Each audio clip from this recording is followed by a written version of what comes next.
entramos en materia. Lo que nos corresponde para intercambiar impresiones es el tema de hechos de corrupción que terminan en un arbitraje.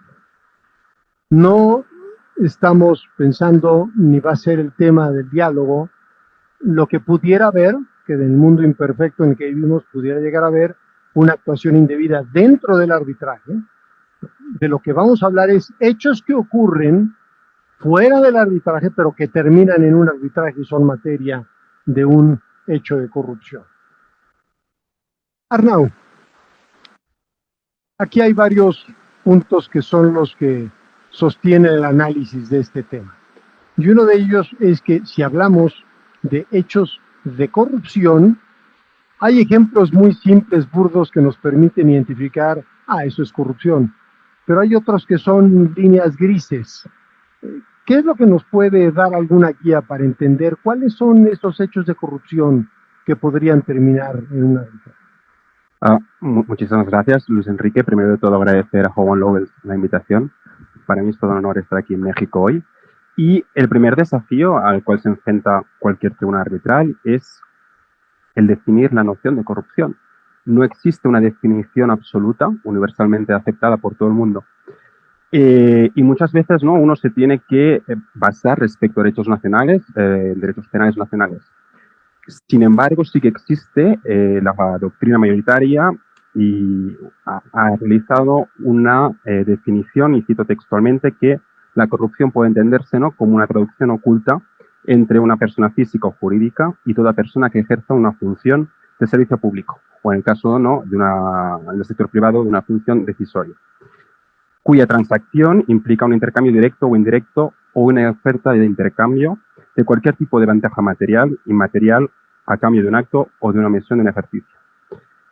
Si bien es cierto, ¿no?, que esta definición no viene dada por derechos nacionales, que sí que dan, ¿no?, la definición del soborno, todo esto, esta definición viene dada gracias a las distintas convenciones internacionales, como por ejemplo podemos encontrar la Convención Interamericana del 96, la de la OECD, la Convención de Mérida, así como la Convención del Consejo de Europa.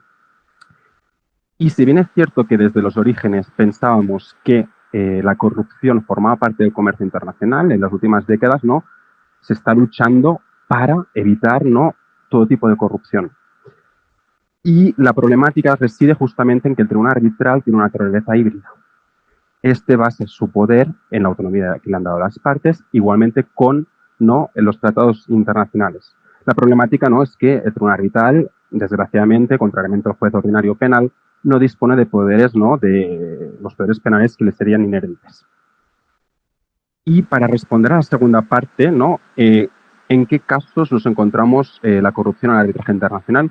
Mayoritariamente, primero, decir que la corrupción no solo compete al arbitraje, la encontramos en cualquier tipo de contrato, aunque no haya arbitraje, pero en el arbitraje sobre todo es cuando hay entidades y estados partes. Ya sea porque en el arbitraje de inversión, por ejemplo, se va a intentar la incompetencia del tribunal, o en el caso del arbitraje comercial, no, la entidad pública lo va a intentar es anular el contrato. Muchísimas gracias. ¿Qué es lo que pregunto al foro? ¿Hay un entorno expansivo? ¿Está creciendo más de aquello que podría considerarse corrupción? ¿Hay más posibilidades y facultades de atender este tema? Pero, Ana, no sé si sobre esto o sobre algo adicional a Sí. lo que mencionó Hernán. Justo por ahí iba la intervención. Me llama la atención justo que hay una definición, ¿no? Hay ciertos parámetros que ya están marcados, pero como dice Luis Enrique, ¿qué tanto se puede extender? Y para eso me gustaría poner sobre la mesa, para todos los copanelistas, el caso Inseiza en contra de El Salvador, en donde el hecho de que dio pie a la corrupción fueron falsas representaciones para obtener el fallo de la licitación, ¿no? Entonces eso, al menos a mí me suena más a un poquito de fraude, no tanto a un hecho de corrupción como generalmente lo concebimos, que es dame algo a cambio para obtener ese fallo, ¿no? Entonces aquí es un poco qué tanto podemos estirar esa liga, y al menos en este laudo lo que se decidió pues fue que esa falsa representación se podía asimilar a un hecho de corrupción porque es una conducta deshonesta que vicia el origen de la inversión. Entonces, digo, lo pongo sobre la mesa. A mí me parece que empezamos a hacer un poquito más extenso el concepto de corrupción, como al menos creo que lo entendemos. Entonces no sé qué opinen al respecto. Perdón, Adelante, estoy completamente de acuerdo contigo, ¿no? Justamente por lo que hemos dicho, el derecho penal nacional es mucho más estricto y va a regular cualquier forma de corrupción. En el arbitraje internacional no hay este poder, entonces tenemos que dar una definición completamente amplia en la cual vamos a intentar meter todos los hechos que podríamos considerar que forman parte de la corrupción, un poco, ¿no?, como la noción de orden público internacional, después hablaremos, pero también es así obscura. Yo más bien les propongo una distinción entre lo que es el arbitraje de inversiones y el arbitraje comercial. El estándar en un arbitraje de inversiones, a mi criterio, tiene que ser muchísimo más extenso, ¿sí? ¿Para qué? Para que efectivamente se haga el análisis de si esa inversión va a tener esta protección especial que se le otorga al inversionista bajo efectivamente cualquier tratado que dé origen a la protección de la inversión. Entonces, si es corrupción, si es fraude, si es ilegalidad, me parece que el análisis debe ser casi el mismo para determinar efectivamente si esa inversión específica tiene protección o no. Roger. A mí me gustaría agregar que yo creo que hoy en día los casos han ido básicamente por dos temas, ¿no? Corrupción y fraude, con el caso que nos acaban de comentar, por un lado. Y lo otro que quiero decir que es muy importante es que los estándares, tendremos oportunidad de conversar de esto, son distintos en un proceso penal, en un procedimiento local, de lo que pueda estar conociéndose y determinándose en un arbitraje internacional. Y también está el tema de la ilegalidad, ¿no? Pero hay mucho más. No solamente es la ilegalidad, el no cumplir con algunos requisitos, en colusión, pero yo diría que básicamente los tribunales en los últimos años se han concentrado en corrupción, actos de corrupción y en temas de fraude. Y es algo que vamos a desmenuzar un poquito en esta conversación. Y cuando hablamos de corrupción, esto es ya expansivo no solamente a aquella que involucra a servidores públicos, sino también a actores privados, ¿correcto? Sí. Y en este marco de expansividad, recurro a un barbarismo seguramente lingüista, pero en esto que ha venido creciendo de ámbitos de influencia, de efectos por hechos de corrupción, tú te referías a ello, Ana. Entonces, si esto lo trasladamos a esa investigación, a ese averiguar, puesto que un arbitraje finalmente es averiguar qué pasó, ¿no? Un tribunal arbitral, para resolver lo que sea, tiene que ponerse a averiguar, recibir pruebas. ¿Quién va a realizar esta averiguación? ¿Hasta dónde puede llegar el tribunal arbitral? ¿Es un sujeto pasivo esperando a ver que otros averigüen y le informen a qué hallazgos se llegó? ¿Cuál es el sistema?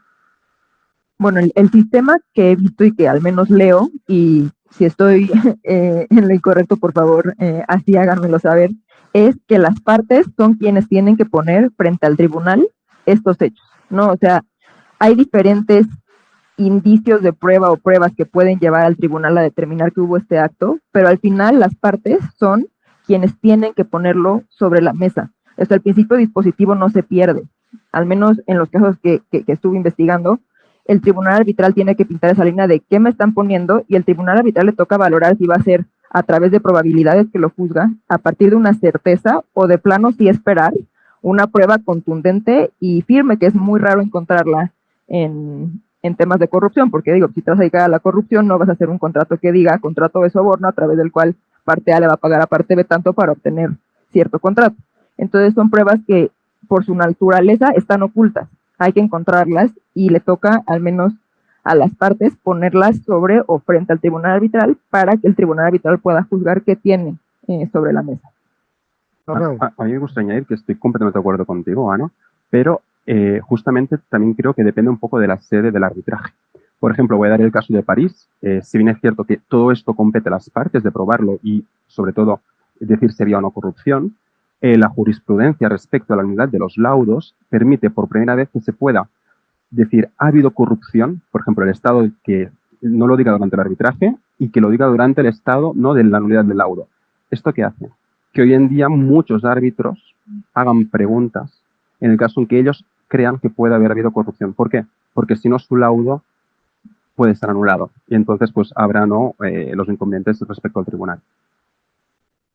A mí me gustaría agregar un punto de reflexión a todo esto. La gran pregunta aquí es, ustedes que son practitioners sofisticados, es si eso es algo que debe salir por iniciativa de las partes, y si lo es, creo que a estas alturas ya no hay duda de que los tribunales tienen las posibilidades, las atribuciones para poder investigar y pronunciarse. Pero el otro punto de vista es si los árbitros, con el conocimiento de los hechos, pueden tomar la iniciativa de investigar hechos de corrupción que puedan afectar a la materia en controversia. Y eso hay que tener mucho cuidado porque, si bien es cierto, hoy en día, lo conversaré un poco cuando me toque hablar brevemente, hay una suerte de lucha contra la corrupción en muchos ámbitos, en el arbitraje internacional no podría ser de otra manera. También tenemos una causal en los recursos de anulación y en la Convención de Nueva York de que los árbitros no pueden exceder su misión y plantear temas a las partes que no son parte de su, valga la redundancia, de la controversia central. Pero sin embargo hay algunos sectores que dicen no, los árbitros internacionales tienen el deber, no solamente cuando las partes se lo someten, sino cuando tienen la evidencia o conocen de hechos que pueden estar constituyendo una suerte de corrupción, ¿no? Es un tema de reflexión muy interesante, todavía no se ha, solamente para terminar, en el caso, por ejemplo, de Municipalidad de Lima, que se siguió en sede de París, el Tribunal Arbitral contra Rutas de Lima consideró que de oficio no podía actuar. Eso era un hecho que tenía que someterse a la justicia. María Rosa, adelante. No discrepo con todo lo que se ha dicho, pero sí creo que hay que hacer algunas precisiones al respecto. Una cosa totalmente diferente es si una de las partes alega como defensa un acto de corrupción, ¿no es cierto? Creo que ahí nadie puede dudar de que efectivamente el tribunal debe pronunciarse sobre aquello que ha sido una de las pretensiones en este caso, de la parte demandada. Sin embargo, si es que efectivamente el tribunal arbitral llega a conocer que es potencialmente un acto de corrupción o presuntamente un acto de corrupción, por ejemplo, si es que se está discutiendo el pago de comisiones a gestores internacionales que facilitaron el otorgamiento o la adjudicación de contratos, y hay casos, aunque ustedes no crean. Me llamó la atención un caso de la ICC, es el 1110, en el que claramente los árbitros terminaron diciendo, no puede ser posible que estemos sometidos nosotros a emitir un laudo justamente relacionado con actos de corrupción, en el que el gestor demandó a la compañía que tenía que efectivamente pagarle las comisiones. Entonces, la verdad es que un tribunal arbitral no la tiene fácil el momento de que efectivamente hay este tipo de alegaciones, porque además, y ya lo vamos a ver más adelante, lo que se puede resolver también le compromete en efecto a los miembros del tribunal. Así que claramente es un tema difícil, un tema que a los árbitros nos puede generar cierto nivel de preocupación, inclusive por las consecuencias que uno podría tener por sus actuaciones y las aseveraciones que termina siendo, si todavía no ha sido juzgado en la vía penal o no hay una implicación de carácter ya incriminatorio a una de las partes procesales. Y Luis Enrique, creo que un caso similar, también hice ese arbitraje comercial 13914, un contrato de consultoría entre una persona física y una empresa estadounidense.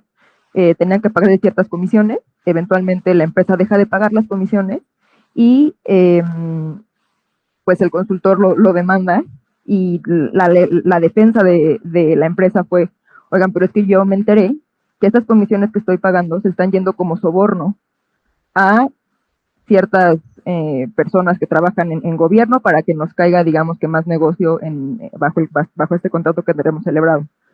Y el tribunal arbitral decidió que el contrato era nulo por haberse acreditado este hecho de corrupción y dijo, consultor, lo siento mucho, no te van a pagar nada, contrato nulo. ¿Por qué? Porque la cláusula, más bien el contrato estaba sujeto a derecho de Texas, el tribunal arbitral hizo extensivo este derecho a la ley federal de Estados Unidos y había una clara violación al FTPA, al que estaba sujeto la empresa estadounidense. Entonces, creo que es un poco similar, es un arbitraje comercial, pero el tribunal arbitral sí se aventó a decir, aquí hay un hecho de corrupción, este contrato es nulo y no se paga nada al consultor. Solo para aclarar, el caso era Lima Expresa con Municipalidad de Lima. Me gustaría añadir una cosa a lo que ha dicho Roger sobre la posibilidad de la ultrapetita, ¿no? En el caso en que el tribunal lo decida por sí mismo. Si bien es cierto, voy a dar un ejemplo bastante peculiar. En Francia, por ejemplo, la jurisprudencia impone al tribunal arbitral de hacerlo de oficio, mirar si hay corrupción o no en los casos donde hay un laudo acuerdo de partes. Y esto lo hace bajo la concepción del orden público internacional. Es decir, cada vez que hay un laudo acuerdo de partes, el tribunal debe ver que no hay derechos de terceros que han sido dañados, que el orden público internacional no ha sido violado y además que no hay fraude a la ley. Entonces, sé que es un caso muy específico, pero, por ejemplo, no. Bueno, es una comparativa. ¿Qué puede hacer ante los múltiples escenarios un tribunal arbitral cuando esto involucra hechos que están conociendo autoridades que están investigando con las modalidades diferentes que hay en cada estado nacional? Pensemos simplemente en dos posibles escenarios de muchos que hay y se llegan a presentar. Uno en el que se le informa, una de las partes informa al tribunal arbitral dentro de sus argumentos y pruebas de que hubo hechos de corrupción que están relacionados con el objeto materia de la disputa. Pero nada más le informan, ¿no? Y ahí entran varios comentarios que ustedes han hecho. Pero otro escenario, de los muchos que puedo haber, es, dicen, mira, hay estos hechos de los cuales se denunció, llámesele fiscal, ministerio público, autoridad controladora, y se están investigando, ¿eh? Esto aquí ya se está investigando. ¿Qué es lo que puede hacer un tribunal arbitral? Y desde luego hay casos específicos muy concretos que tendríamos que tomarlos en cuenta. No es una respuesta universal, sencilla, pero ¿qué puede hacer un tribunal arbitral cuando le dicen, oye, estos hechos de los que te está declarando este testigo, los está investigando la Procuraduría, el fiscal? Roy. Sí. No hay una uniformidad en estos casos. Yo puedo citar 3 casos, uno de ellos peruano. En un primer caso, y es una pregunta muy relevante, sobre todo en los casos de inversión. En un primer caso, que es el caso de Nico con Bangladesh, la Corte Suprema de Bangladesh, o sea, no estaban a mitad de camino, no era algo que una investigación que estaba, o había una primera instancia, no, la Corte Suprema, al final, de sometidos, si hubo medios fraudulentos en los contratos de inversión, llegó a determinar que no había medios fraudulentos, o sea, ya tenías una decisión definitiva de cortes locales. Entonces el tribunal dijo, muy bien, si ya se hizo una investigación y las propias cortes locales han determinado que no hay corrupción, bueno, yo tomo esa decisión. Sin embargo, en Inceiza con El Salvador fue una decisión contraria, ¿no? A pesar de que la Corte Suprema, la Corte Suprema, ya habiendo seguido todos los procedimientos, determinó de que no había corrupción. El tribunal, que en ese momento conocía el Tribunal de Inversión, dijo, eso no es una competencia de las cortes locales. ¿Quién determina si tengo o no jurisdicción sobre un caso? Corresponde a los tribunales internacionales de inversión de acuerdo a los instrumentos jurídicos. Entonces no tomó en cuenta esa circunstancia. Tercer caso, el caso peruano, que salió hace muy poco en Agás con Perú el año pasado. Están todavía los procedimientos en trámite, y son procedimientos muy serios de corrupción, digamos, en todo este entramado de las empresas de Odebrecht. Por supuesto, hay ya declaraciones, todavía no hay sentencias, pero hay una profusa documentación sobre las investigaciones fiscales. Y al final, en el laudo, lo que hizo el tribunal, en mayoría, dijo evaluar por un sistema que veremos ahora, de banderas rojas, y llegar a determinar si consideraba o no que había corrupción. Y se aportaron todos los medios que se habían, los testimonios, se llamaron a los procuradores, testimonios o documentos que se habían actuado en el Ministerio Fiscal. Y al final, con esa información, tomó su decisión sobre su jurisdicción y sobre el fondo del asunto. Pero uno de los árbitros dio un voto disidente y dijo no, aquí nosotros, o debió el tribunal arbitral primero esperar la determinación final de la corte local para luego establecer su jurisdicción y establecer sobre el fondo de la controversia las determinaciones. En resumen, es un tema abierto, ¿ok? Es un tema que va a depender de cada jurisdicción, de lo que digan cada tratado, los tribunales. No hay una tendencia, pero es un tema muy, que ahora lo vamos a ver en el caso peruano, con otro caso de inversiones que está sometido y que también está sujeto a procedimientos internos. María Rosa. En Ecuador hay un caso muy similar a lo que tú planteabas en la pregunta. Es un caso de Gente Oil, una compañía del sector petrolero, que demandó al Estado ecuatoriano un arbitraje comercial relacionado con un contrato de exploración y explotación de hidrocarburos en un campo denominado Singue. Bueno, ¿qué es lo que ocurrió? Justamente se puso en conocimiento del tribunal que se estaba investigando actos de corrupción relacionados con la adjudicación del contrato. El tribunal decidió seguir en el conocimiento de la causa, de hecho falló, y cuando se emitió el fallo, la Procuraduría General del Estado ecuatoriano lo que dijo es no se ha pronunciado el tribunal sobre hechos relacionados con los que están siendo investigados por la Fiscalía General del Estado y obviamente cumpliremos el laudo arbitral. Así que sí, no es un tema que creo que se va a definir nunca, porque además depende de cada caso en particular y cada caso concreto. Lo que sí es una tarea bien difícil, repito, para los árbitros, para el definir, no cruzar líneas que efectivamente no le correspondan o no vayan a comprometer precisamente la validez del laudo. Gracias, María Rosa. Algunos de ustedes ya han mencionado sobre el evento de corrupción como una política pública internacional, el reprimirla, el prevenirla. Roger. Sí, muy brevemente. Efectivamente, de los primeros casos que conocemos de corrupción en arbitraje comercial internacional, todos habremos escuchado el caso del juez Lagerlöf en los años 60, donde cuando se encontró en un acto de corrupción por pagos de comisiones a un intermediario en Argentina, inmediatamente el juez Lagerlöf dijo, no, esto es un tema de orden público, yo no puedo entrar aquí a resolver el tema, tomar el caso y resolver el tema, porque estamos hablando de un tema de corrupción. Desde ese punto, que es el primer caso en arbitraje internacional, desde los años 60, CCI, hasta el día de hoy se ha avanzado mucho. Para empezar, ya lo mencionó Arnao, hay convenciones de las Naciones Unidas de lucha contra la corrupción, convenciones también de la OEA, hay monitoreos de la OECD, hay estudios que hace Transparencia Internacional. Ahora estaba revisando un estudio hace unos años que hizo Transparencia Internacional y decía que de 4 gestiones públicas que hace cualquier ciudadano en el mundo, en promedio una está sujeta a soborno, por lo menos. Entonces, es una realidad mundial. Entonces, todos los estados, por supuesto, no solo suscriben los tratados. Dicho sea paso, este tratado tiene creo que más adhesiones que la Convención de Nueva York, y no sé si funcionará con tanta eficacia. Tiene más de 190 el Tratado de Naciones Unidas contra la Corrupción.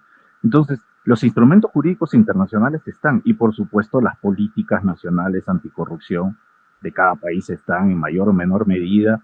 Todo el mundo habla, todos los políticos, de que la corrupción es un gran problema, hay que luchar contra la corrupción. Pero aquí viene el punto de conexión con el arbitraje internacional y con la realidad práctica.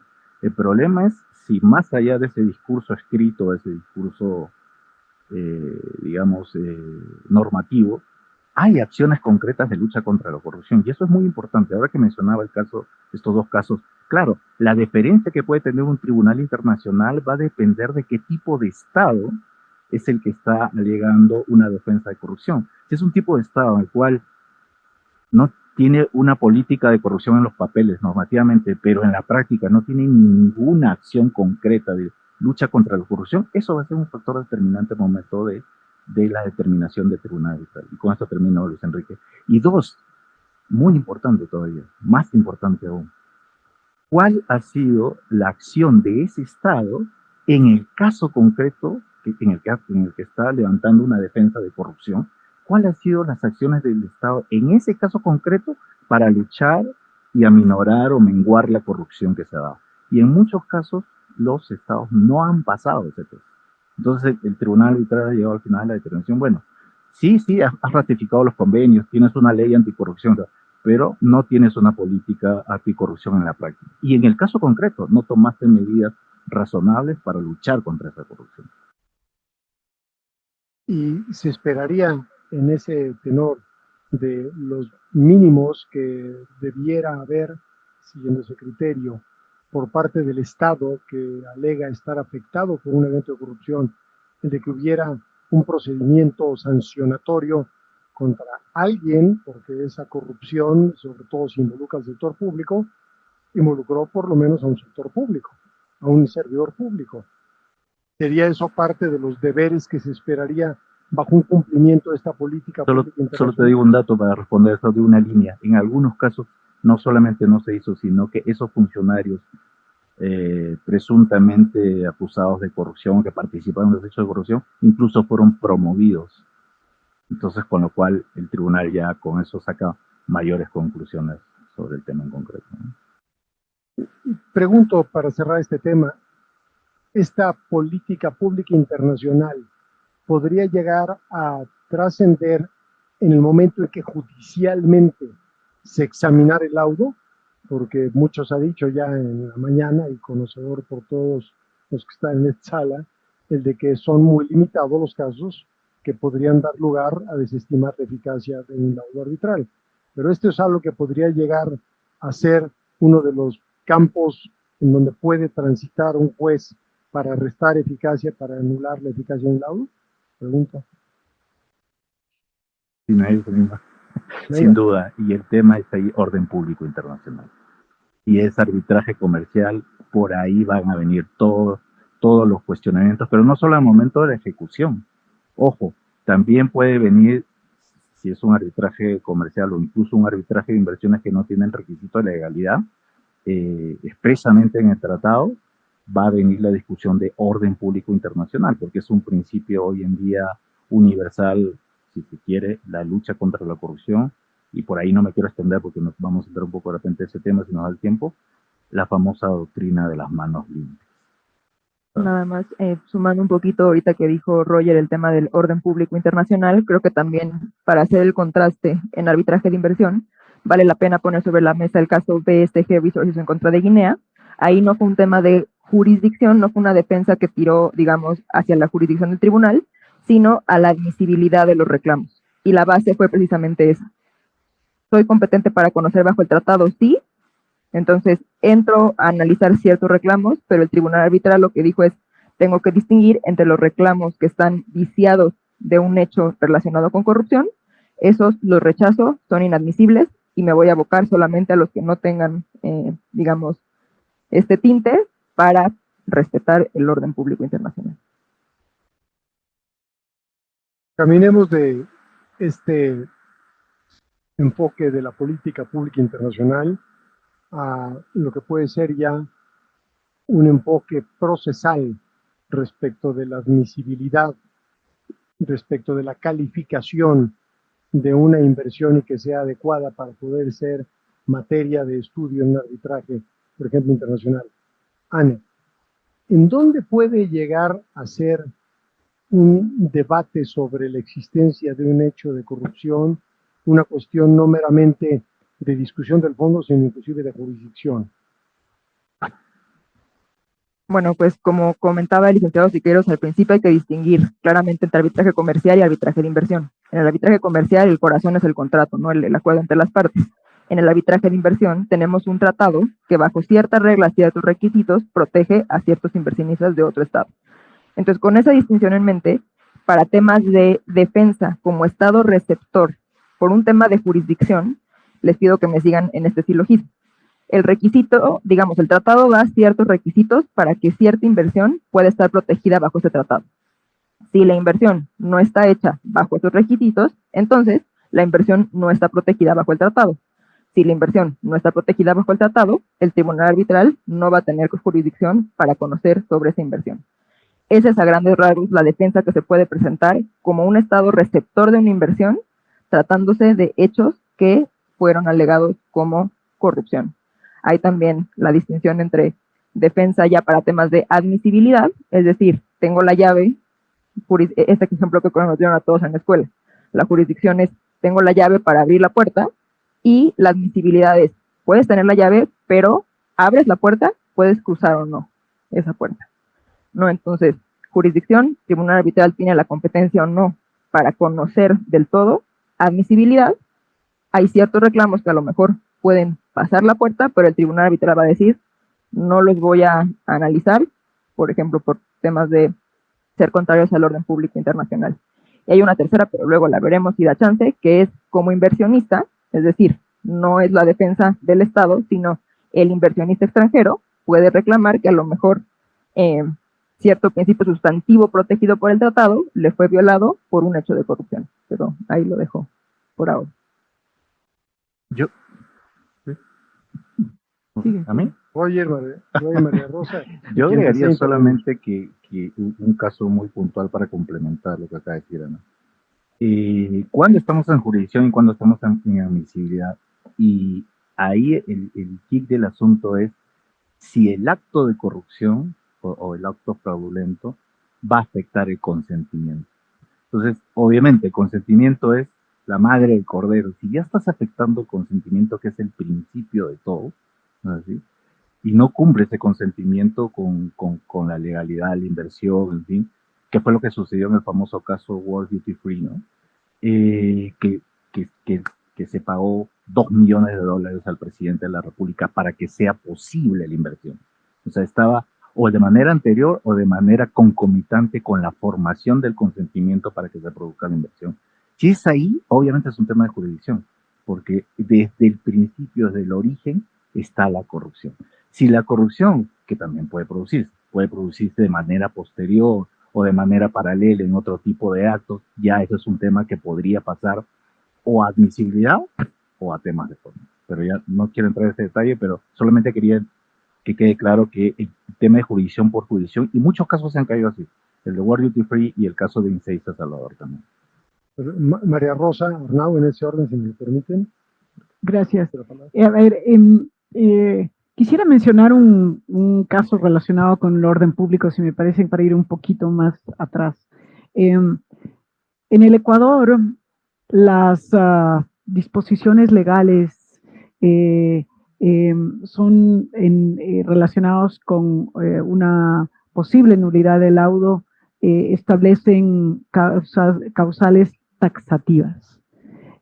Ninguna de esas causales taxativas tiene que ver con un análisis de orden público, desafortunadamente.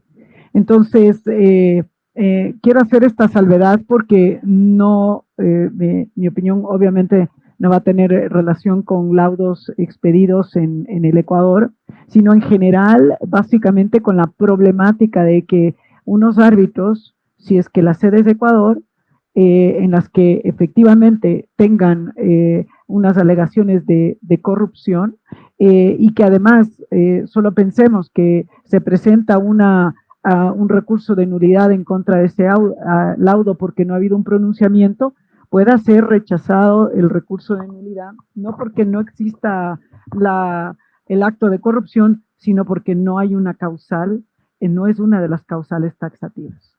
Entonces, es una problemática seria. Pero ya en el ámbito internacional, sí quiero referirme a que nuevamente en materia comercial y en materia de inversiones tenemos que hacer esa gran diferenciación. Y en materia comercial, hoy por hoy, creo que la tendencia sí se ha modificado frente a lo que era, no hace mucho, sinceramente, pero bueno, de todas maneras son varios años atrás, en los que efectivamente era muy claro que era un tema de jurisdicción y no iban a conocer los árbitros temas relacionados con corrupción y seguramente se declaraban incompetentes para conocer de los temas. Ahora, más bien, creo que hay la tendencia, inclusive ratificada por muchos autores e investigadores, en el sentido contrario, de que los árbitros tienen que tratar estos temas, no pueden declararse incompetentes y más bien tienen que hacer su análisis como que fueran un análisis de fondo, porque no pueden tampoco anticipar un criterio si no han tenido el conocimiento y el análisis correspondiente durante el proceso arbitral. Ya que resuelvan, eso vamos a ver un poco más tarde para proponerles obviamente algunas complejidades que hay al respecto, pero al menos en lo que corresponde a las tendencias, vemos que hay una tendencia muy clara y basada en dos principios. El competence, obviamente, que creo que es un principio que todos conocemos. El segundo es el principio de la independencia de la cláusula arbitral versus el contrato principal. Así que por eso es que estamos ahora viendo más y más laudos relacionados con temas de corrupción, porque esa tendencia se ha invertido. Gracias, María Rosa. Sí, me gustaría solo añadir una pequeña distinción, además, entre la excepción de incompetencia, ¿no?, y la admisibilidad de la reclamación. Justamente como Roger decía, respecto al consentimiento, pero también es necesario, ¿no?, que haya una cláusula de legalidad en el Tratado Internacional bilateral, puesto que si no, sí que respecto a mi visión entraría más respecto a la inadmisibilidad. Y luego me gustaría añadir respecto al caso de World Duty Free que has comentado. Para mí este caso es además un caso bastante diferente respecto al de Metaltech contra Uzbekistán, porque es aquí donde el Estado reclamaba al inversionista pagos. Aquí ya no nos estamos, ¿no?, en que el inversionista propone un pago para obtener un contrato, sino que es justamente al revés. Aquí los tribunales arbitrales se muestran completamente sin ningún tipo de piedad. Ha habido corrupción, incompetencia, perdón, pero también me gustaría hablar del caso contrario, el caso EDF contra Rumanía. Aquí en este caso EDF se negó a hacer el pago y justamente no, pues se declaró una violación al orden público internacional, pero también hubo violación al trato justo y equitativo. Ahí nada más, Luis Enrique, perdón, es que justo lo platicamos Arnau y yo, el caso Metaltech en contra de Uzbekistán, y se me fue ponerlo sobre la mesa ahorita que hablé de la defensa de jurisdicción por parte del Estado. Básicamente lo que sucede aquí es que la inversión no se ejecutó con base o de conformidad con las leyes uzbecas, y fue por eso que el tribunal arbitral dijo no soy competente porque el tratado exige que la inversión se haya ejecutado de conformidad con las leyes uzbecas. Temas de corrupción no son afines a las leyes uzbecas, por lo tanto no soy competente, y fue por eso que hubo el tema, o más bien la defensa de jurisdicción. Y un tercer ejemplo, ¿no?, porque pues en este caso que Ana ha comentado, es el inversionista quien da un pago para obtener un contrato. En el caso de EDF es al revés, pero hay una tercera vía, que es en el caso, por ejemplo, en Liquor Resources contra Bangladesh, en el cual en principio nunca hubo corrupción, pero el Estado de Bangladesh intentó probar que había corrupción para obtener la nulidad del contrato. O sea, hay pues tres posibles vías. Roger, María Rosa, en ese orden. Yo solamente quería comentar que esto, retomando un poco algo que dijimos anteriormente, ¿no?, ¿cuánto puede un tribunal arbitral tomar la iniciativa de realmente investigar hechos a pesar de que no han sido propuestos por la parte? Y eso hay que tener mucho cuidado, porque a veces, y nos pasa o nos puede pasar en arbitraje comercial, porque en arbitraje comercial las partes pueden estar buscando una validación o un instrumento legal para poder consumar algún tipo de delito, estoy hablando hipotéticamente, ¿no? De lavado de dinero, qué sé yo. Entonces, ¿dónde salen esas banderas que en algún momento hablaremos de los pruebas? Por ejemplo, salen esas banderas cuando el tribunal pregunta sobre un documento que es relevante en la discusión del caso y las partes no lo han presentado. Ahí levantas una bandera. Bueno, no es solamente una bandera, ¿no? Hay que levantar muchas banderas rojas, ¿no? Pero ahora hay un caso que de hace muy poco tiempo de las Cortes de Londres, que se llama Nimentas Germany, que la Corte de Londres dijo, sí, los tribunales arbitrales pueden tomar iniciativa de investigar hechos de corrupción en arbitraje. Solo el único limitante es que tienen que cuidar de dar el derecho de defensa de manera equitativa a ambas partes, o el debido proceso. Si cumples con eso, ese es el estándar que te fijo, adelante con la investigación sobre hechos de corrupción. Lo cual es otra perspectiva, ¿no? Y hay la otra que ya hemos comentado, que es simplemente, si las partes lo ponen, ok, voy adelante, pero si las partes no quieren ponerlo sobre la mesa, ahí hay que pensarlo dos veces, ¿no? Y María Rosa, por favor. Tal vez solo agregar que hay un caso muy importante y que seguramente no lo conoce, que es World Duty Free versus Kenia, que es increíble ese caso. Me pareció tan emblemático, tan triste también.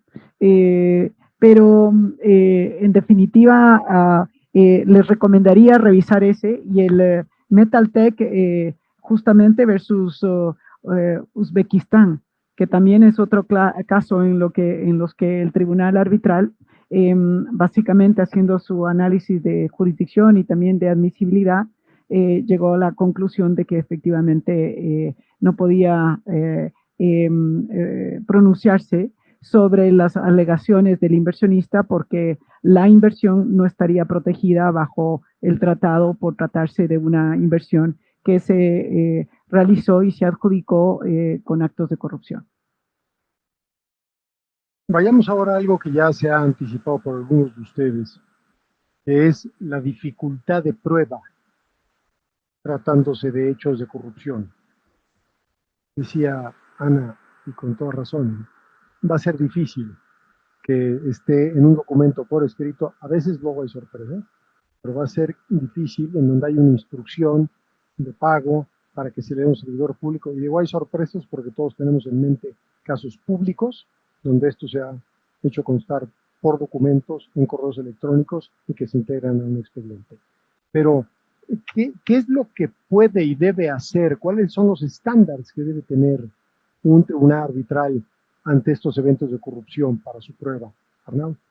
Sí, bueno, la complejidad radica en que la corrupción, por definición, prospera en la clandestinidad. Las partes serán muy sofisticadas, intentar esconder la corrupción lo más posible.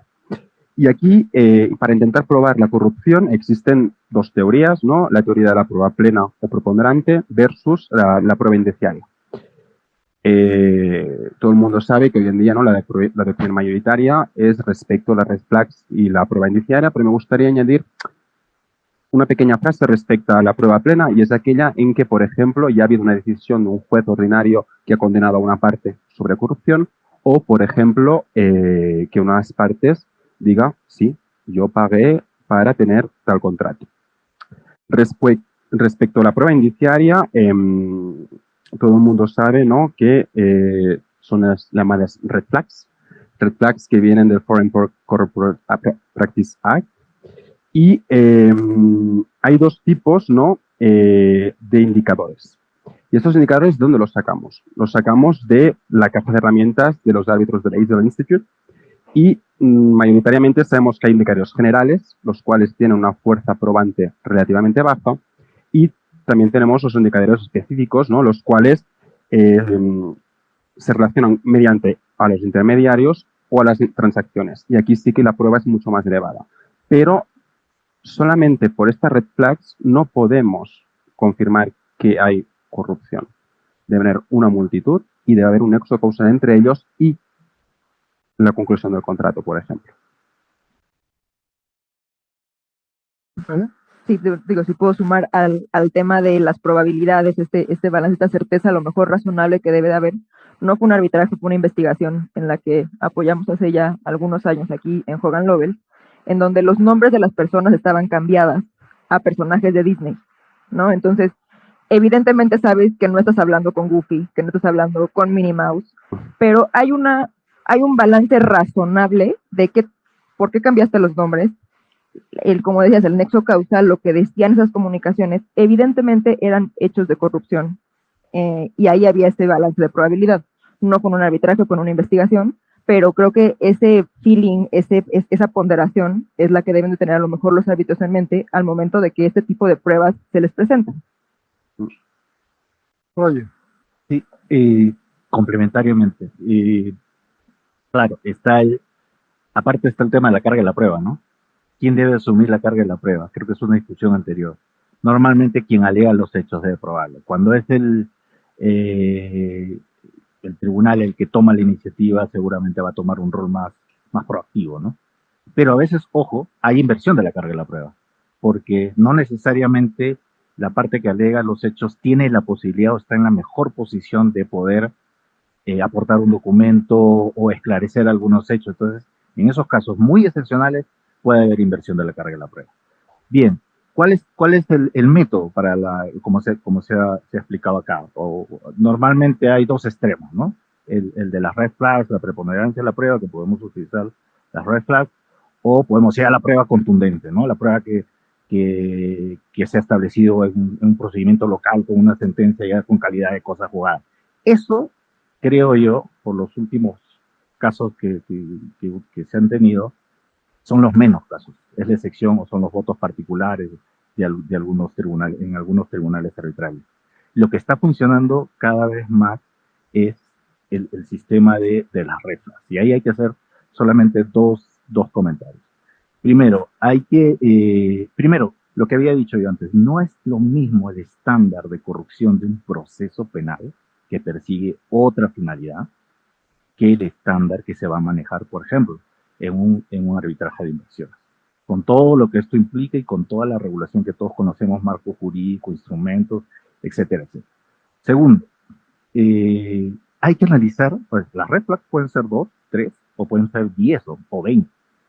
Entonces, el kick del asunto de aplicar bien las red flags es, según también lo dice la guía de la ICC, es analizar cada red flag que se va levantando según su propio contexto. Analizar según su propio contexto si es que es algo que nos genera mucha duda y que detrás puede haber algo muy inexplicable o muy brumoso, ¿verdad? ¿No? Pago irregular a funcionarios, expertos que no cumplen con los estándares de calidad, contratos que no se terminan de ejecutar, etcétera, etcétera. Ok, hay que analizarlo en cada contexto. Y luego, y solo después, viene el famoso concatenación de todos los puntos. Y si en esa concatenación de todos los puntos, luego de ese análisis pormenorizado del tribunal, llega a la conclusión por preponderancia de la prueba, porque no va a tener nunca, o bueno, casi nunca, una prueba explícita que donde el funcionario le está entregando los millones de dólares, o perdón, el privado, el intermediario le está entregando los millones de dólares, no va a haber un video ni un papel. Pero si llega a la conclusión después de juntar todo ese mapa de puntos, de banderas rojas de que hay corrupción, ese es el estándar. Y eso es suficiente para llegar a una determinación. Gracias. María Rosa. Sí, solo agregaría que sí hay casos en los que, como teoría de defensa, los estados han alegado la existencia de actos de corrupción. Claro, la prueba es siempre el reto, pero existen casos efectivamente en el que, de acuerdo a la concatenación que hemos dicho y los estándares propios que son en la vía arbitral y que son diferentes a los penales, pues puede llegar a determinar el tribunal con convicción que efectivamente hubieron actos de corrupción.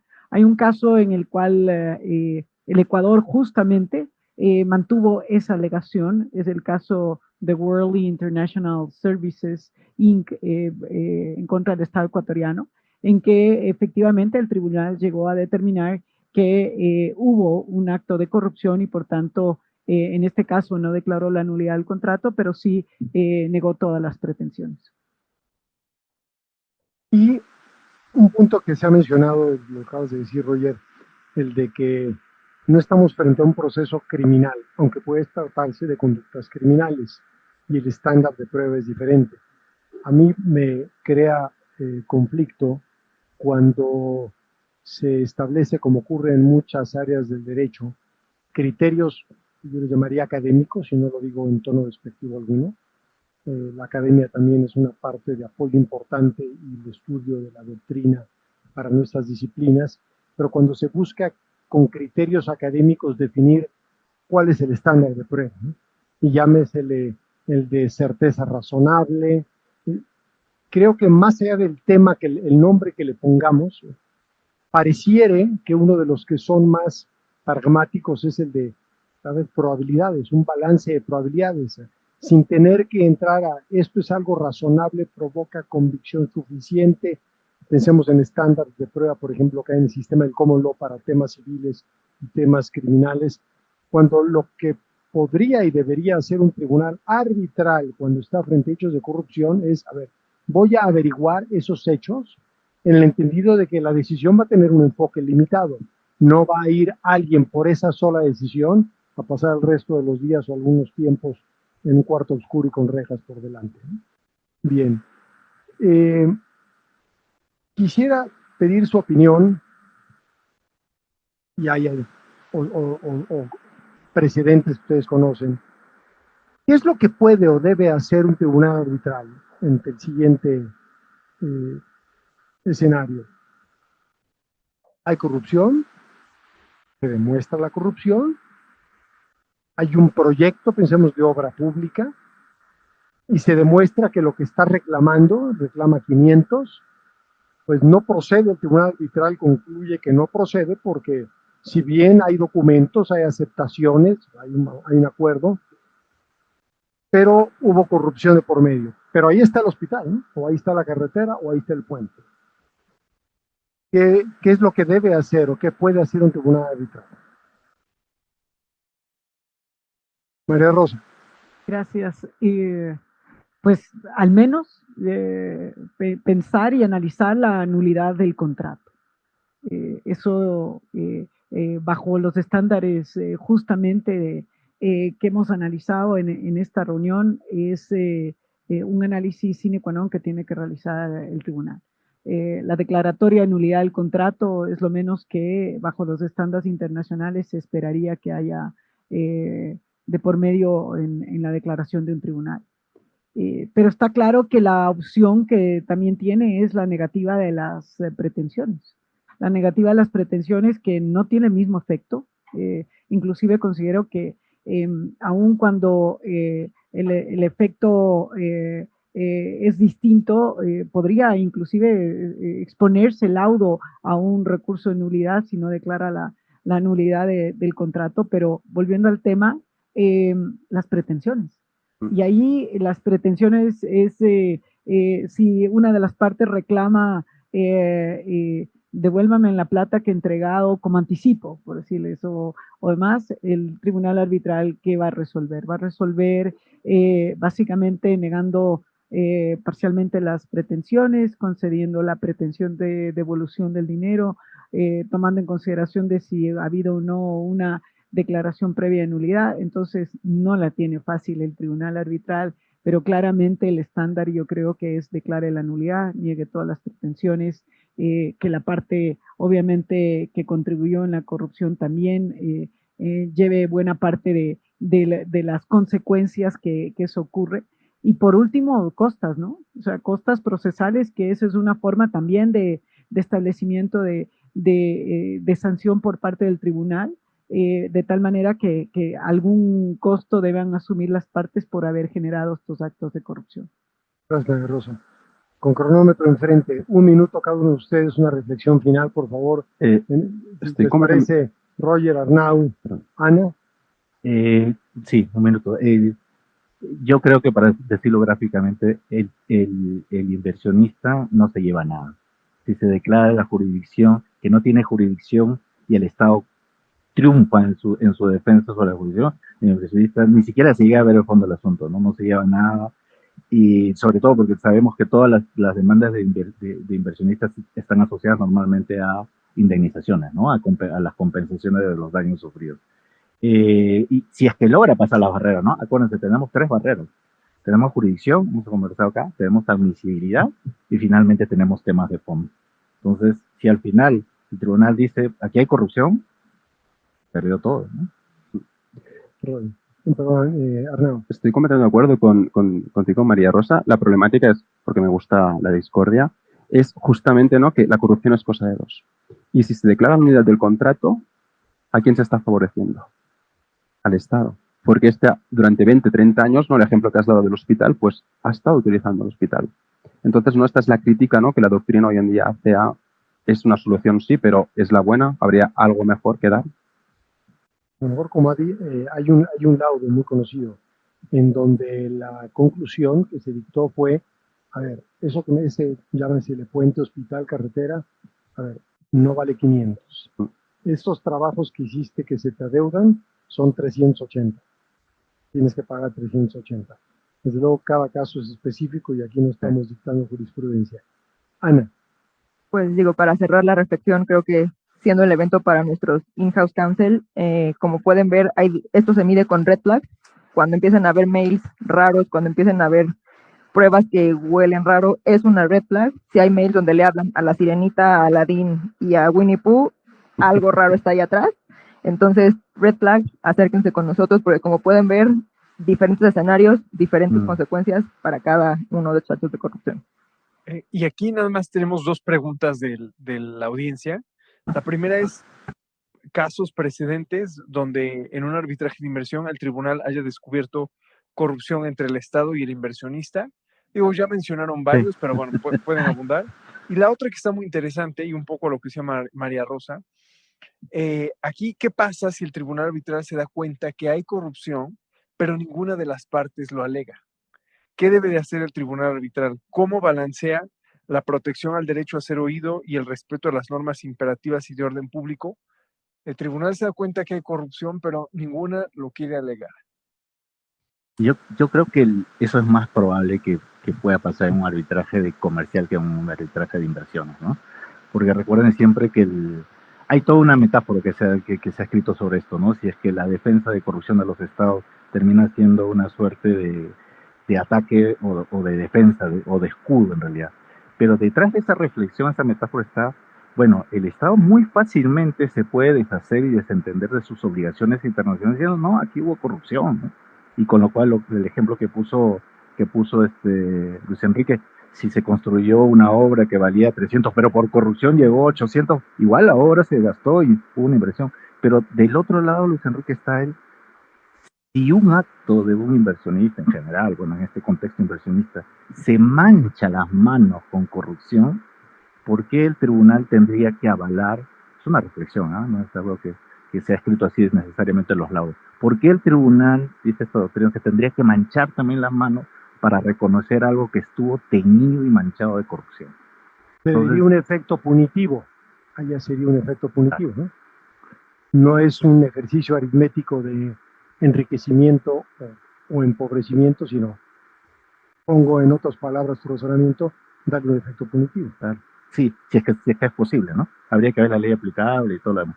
Y en comercial, sí me parece que es posible. Yo creo que hay más probabilidades de que suceda de que alguien quiera ocultar o las partes estén de acuerdo en que hay hechos que no conviene someterlos al tribunal. Y ahí ya hemos comentado, ¿no? Si los tribunales tienen o no prerrogativa, iniciativa para ir más allá y tomar iniciativas de hacer investigaciones de corrupción. Yo creo que en el arbitraje comercial, para cerrar, los tribunales arbitrales son un poco más cautos, ¿no? Pero hoy, de nuevo, si sale el tema y lo pone alguien en la mesa, sí van a seguir adelante. ¿Alguna reflexión final sobre las preguntas que hizo Orlando? Sí, tal vez solo una reflexión final y es nuevamente la sede del arbitraje, la importancia que tiene. No solo para temas relacionados con la nulidad, sino también, obviamente, todos los que tengan que ver con estas funciones extraordinarias o o pronunciamientos de parte del tribunal arbitral. En la mañana ya se hablaba de la importancia de trabajar de la mano, ya sea con asesores locales o internacionales para una cláusula arbitral. Pues este es uno de los ejemplos también claros de que efectivamente la asesoría adecuada hace la diferencia. Y nada más para cerrar, Luis Enrique, quien haya hecho la pregunta de los casos, con mucho gusto podemos condensar todos los que tocamos y se los hacemos llegar para que los tengan al alcance. Me parece muy interesante. Hay un trabajo importante en la revisión de los casos y muy probablemente les puede servir, ser de utilidad a todos. Claro.